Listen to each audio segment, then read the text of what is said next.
अस्सलामुअलैकुम students, welcome to my YouTube channel. अगर आपने हमारा यूट्यूब चैनल सब्सक्राइब नहीं किया तो काइंडली सब्सक्राइब कर दें और बेल आइकन प्रेस कर दें ताकि आपको हमारी सारी अपडेट्स मिलती रहें। ठीक है, तो आज का जो हमारा टॉपिक है वो है आयंस के बारे में। केमिस्ट्री का टॉपिक है। इसमें हम पढ़ेंगे कि आयंस क्या होते हैं, आयंस की डिफरेंट टाइप्स पढ़ेंगे और आयंस बनते कैसे हैं, हम ये भी पढ़ेंगे। ठीक है, तो लेट्स स्टार्ट आवर टॉपिक।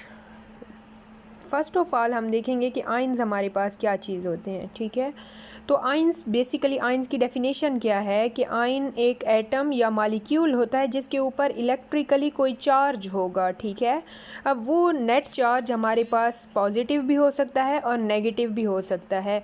यानी कोई भी चार्ज कैरियंग स्पीशी, चाहे वो एटम हो या वो मॉलिक्यूल हो, वो जिसके ऊपर इलेक्ट्रिकल चार्ज पाया जाएगा, चाहे वो पॉजिटिव होगा या नेगेटिव होगा, तो वो स्पीशी हमारे पास आयन कहलाएगी। अब कुछ जो होते हैं जैसे आयंस नेगेटिवली चार्ज होते हैं, उन्हें हम क्या कहते हैं, एनायंस कहते हैं।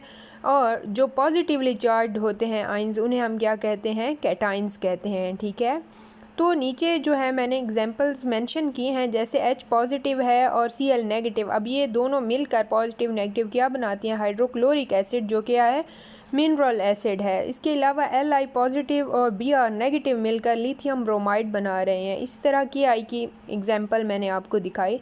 तो इसमें H positive, Li positive, K positive क्या है, कैटाइंस हैं, और Cl नेगेटिव, Br नेगेटिव और I नेगेटिव हमारे पास क्या है, एनाइंस हैं।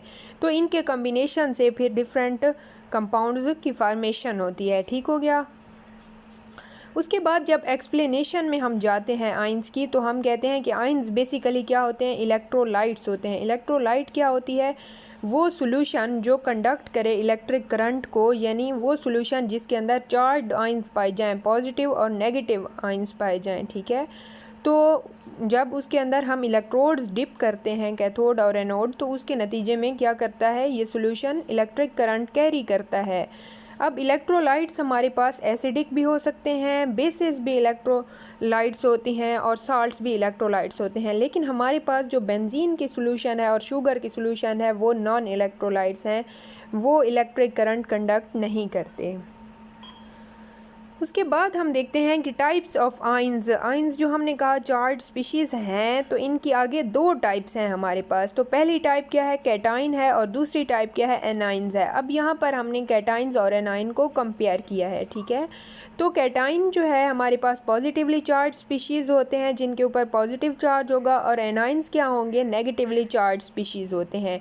तो अब कैटाइन किस टाइम बनते हैं, जब हमारे पास हमारा मैटर जो होता है वो लूज़ करता है इलेक्ट्रॉन्स को, तो उसके बदले में क्या बनता है, कैटाइन फॉर्मेशन होती है। और जब हमारा मेटल क्या करता है, गेन करता है इलेक्ट्रॉन को, तो उसकी वजह से एनाइन फॉर्मेशन होती है। अब अगर मेटल जो है हमारा, उसने एक इलेक्ट्रॉन मैटर ने गेन किया, तो उसकी वजह से जो बनेगा वो यूनी नेगेटिव एनाइन होगा। अगर दो गेन करेगा, डाई नेगेटिव या बाई नेगेटिव भी कहते हैं। अगर तीन करेगा, tri negative, up to so on. और इसी तरह कैटाइन क्या है, अगर एक इलेक्ट्रॉन रिलीज़ हुआ है तो वो यूनी पॉजिटिव कैटाइन बनेंगे, और अगर दो इलेक्ट्रॉन निकले तो डाई पॉजिटिव कैटाइन बनेंगे, and up to so on. नीचे एग्जांपल्स मेंशन्ड हैं। कैटाइंस हमारे पास क्या हैं, जैसे कैल्शियम के आयंस हैं, पोटाशियम के आयंस हैं, हाइड्रोजन के आयंस हैं। और एनाइंस की एग्जांपल्स में क्या है, आयोडाइड की एग्जांपल है, क्लोराइड की एग्जांपल है, हाइड्रोक्साइड की एग्जांपल है। उसके बाद जो है फिगर हमने आपको दिखाई है, इसमें एनाइंस और कैटाइंस शो किए गए हैं। अब कैटाइन में क्या होते हैं, प्रोटॉन अबंडेंस में होते हैं। ठीक है, नेट पॉजिटिव चार्ज होता है, यानी इसके अंदर प्रोटॉन्स की तादाद ज़्यादा है इलेक्ट्रॉन्स की निस्बत। और एनाइंस जब हम पढ़ते हैं, इसके ऊपर नेट नेगेटिव चार्ज होता है। इसका मतलब क्या, कि इसके अंदर मोर इलेक्ट्रॉन्स हैं देन प्रोटॉन, क्योंकि इलेक्ट्रॉन पर क्या होता है, नेगेटिव चार्ज होता है, इस वजह से। फिर हमारे पास अक्सर ये क्वेश्चन पूछा जाता है कि एनाइन का साइज़ बिगर पेरेंट एटम से क्यों होता है।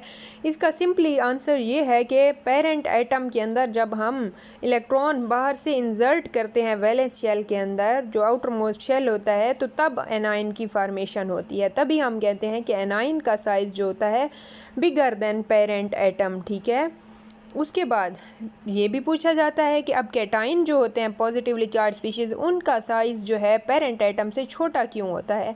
तो कैटाइन हमेशा उस टाइम बनते हैं जब पेरेंट एटम से हम क्या करते हैं, इलेक्ट्रॉन रिमूव कर देते हैं। तो जब इलेक्ट्रॉन रिमूव हो गए तो उसका जो है इलेक्ट्रॉन्स की कमी हो गई पेरेंट एटम के अंदर, तो मीन्स साइज़ उसका डिक्रीज़ कर गया। तो ये रीज़न है कि कैटाइन्स का साइज़ पेरेंट एटम से छोटा होता है और एनाइंस का साइज़ पेरेंट एटम से बड़ा होता है, और इनके चार्ज दोनों के अपोजिट होते हैं। ठीक है, एनाइन नेगेटिवली चार्ज हैं तो कैटाइन पॉजिटिवली चार्ज है। तो ये था आज का हमारा टॉपिक। आपका बहुत बहुत शुक्रिया, और आप काइंडली हमारे चैनल को सब्सक्राइब कर दें।